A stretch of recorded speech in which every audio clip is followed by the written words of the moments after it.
Após a derrota de nossas tropas pelos partos, tentamos escapar do massacre, mas depois de passar a noite caminhando, os partos nos alcançaram e nos fizeram prisioneiros. Fomos forçados a percorrer longas distâncias para combater seus adversários. Fomos obrigados a caminhar e caminhar em direção ao leste, sempre para o leste, de onde o sol nascia todas as manhãs. Caso não tenha ouvido minha história anterior, clique no link no topo da tela. Depois de semanas de marcha, todos nós fomos reunidos apertados, cercados por partos.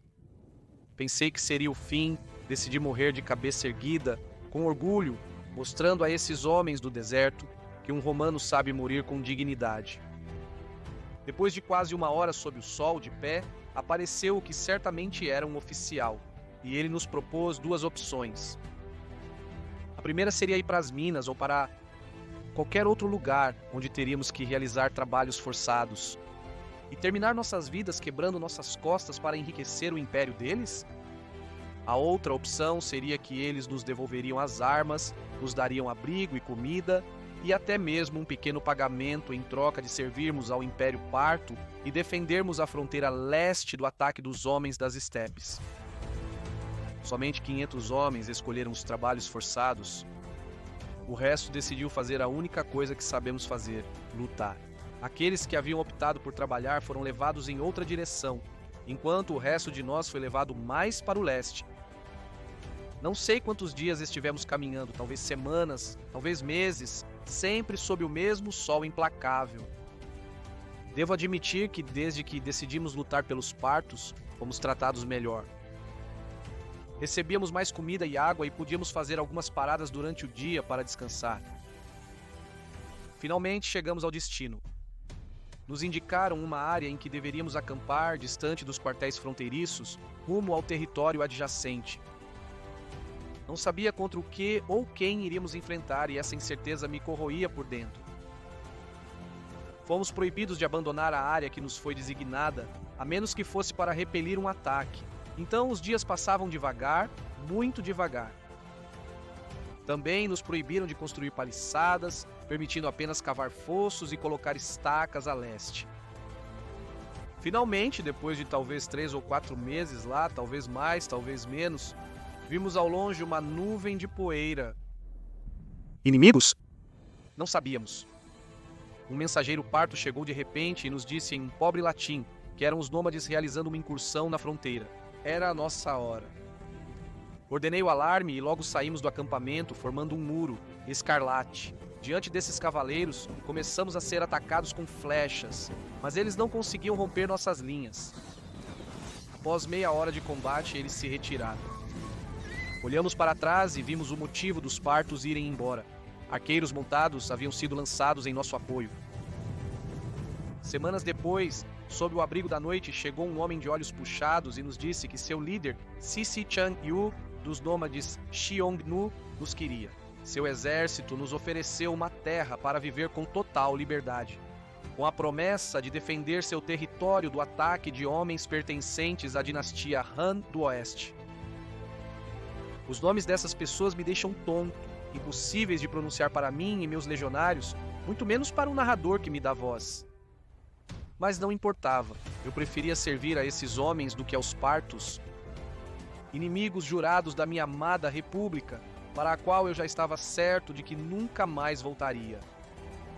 Durante a próxima lua nova, abandonamos o acampamento e marchamos para onde viviam esses senhores, nossos novos senhores. Fomos para o norte, adentrando o território hoje conhecido como Cazaquistão. Lá construímos um acampamento fortificado como os deuses ordenam, com empalizadas, torres de vigia, fossos, espinhos e estacas. Vivíamos numa ilusão, mas agíamos como verdadeiros romanos. Todos os dias treinávamos nossas formações e nossas habilidades de combate, marchávamos por quilômetros e ao anoitecer nos desviávamos para nos abrigar atrás de nossas defesas. Com o passar dos anos, expandimos o perímetro do acampamento e permitimos que algumas mulheres se estabelecessem nele. Alguns de nós, eu incluso, nos juntamos com mulheres de olhos puxados e tivemos os primeiros filhos. Era uma fronteira tranquila até que deixou de ser. A dinastia Han declarou guerra aos nômades que defendíamos. E em um bom dia do ano 36 a.C., vimos ao longe um exército imperial inimigo se aproximando lentamente. Voltamos a combater, tocamos o sinal de alarme e todos os legionários nos armamos e corremos para as portas para impedir a entrada do inimigo. Formamos um testudo nas portas e resistimos.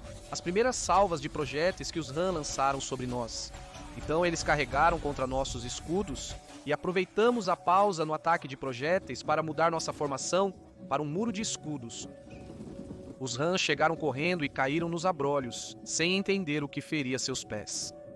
Finalmente, eles colidiram com nossos escudos. Em combate, corpo a corpo, em formação. Não tínhamos rival. Pela primeira vez em muitos anos, voltávamos a lutar da maneira que melhor sabíamos. Esfacelávamos os estômagos desses homens, sem piedade, mortos e mais mortos, se acumulavam diante de nossas portas, mas eram muitos. O simples fato de seus números nos obrigava a recuar lentamente em formação. Para cada romano que morria, caíam 4 inimigos, mas ainda assim perdíamos homens, eles tinham demais. Era um exército gigante. Subitamente, trombetas soaram e eles se afastaram. Um oficial de nome Cheng Tang saiu de entre as fileiras inimigas e, elogiando nossa habilidade com as armas, nossa audácia, nossa coragem, ele nos propôs perdoar nossas vidas e nos aceitar como cidadãos plenos de seu império. Nós nos rendemos. Eles nos permitiram viver em uma cidade fronteiriça chamada Lichien, que é como esses homens chamavam nossa República Romana. Marco, obrigado pelo seu relato. É hora de eu entrar e lançar alguma luz sobre essa hipótese. Essa história é uma hipótese. Os partos capturaram muitos prisioneiros após a Batalha de Carras, e que muitos anos depois, quando o Império Romano pediu a devolução desses prisioneiros, os partos alegavam desconhecer o que lhes havia ocorrido.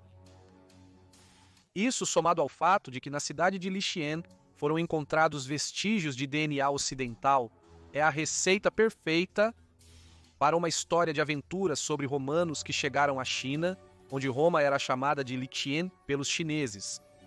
Assim, os vestígios ocidentais encontrados nesta cidade reforçam a hipótese da presença de legionários na China. Homer Debs, arqueólogo inglês e professor em Oxford, é o pai desta hipótese, que ele apresentou no ano de 1957.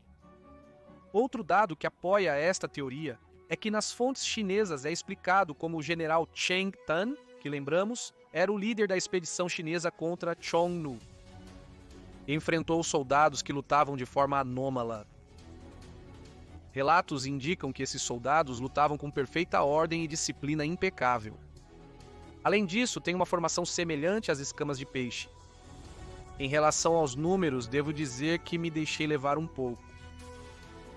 Debs diz que seriam cerca de 100 ou 140 legionários romanos defendendo a cidade junto com mais tropas nativas. Eu afirmei que mais de 1.500 homens fugiram desde o começo. Ok, o mais provável, se realmente aconteceu, é que fosse em torno de 100, muito longe dos 1.500 que eu disse. Mas no final é algo próximo da fantasia. Então vamos colocar um bom exército romano contra as tropas chinesas. Vou recomendar agora alguns livros sobre essa história, na minha opinião, muito bons. Os links para esses livros estarão na descrição, caso queira lê-los. Realmente, eu gostei muito deles. O primeiro é do meu autor favorito, Santiago Posteguillo, com A Legião Perdida, que é o desfecho da trilogia de Trajano. O segundo livro não é exatamente sobre esta legião, embora ela seja mencionada. Basicamente fala sobre romanos que, entre uma coisa e outra, viveram uma aventura. Não digo mais porque não quero estragar a história para vocês. Bom, estou me alongando. O autor é outro dos meus favoritos, Valério Massimo Manfredi, com o livro O Império dos Dragões. Também altamente recomendado. E agora sim, terminamos. Espero que tenham gostado da história. Dê um like no vídeo se gostou e se inscreva para não perder nenhum vídeo.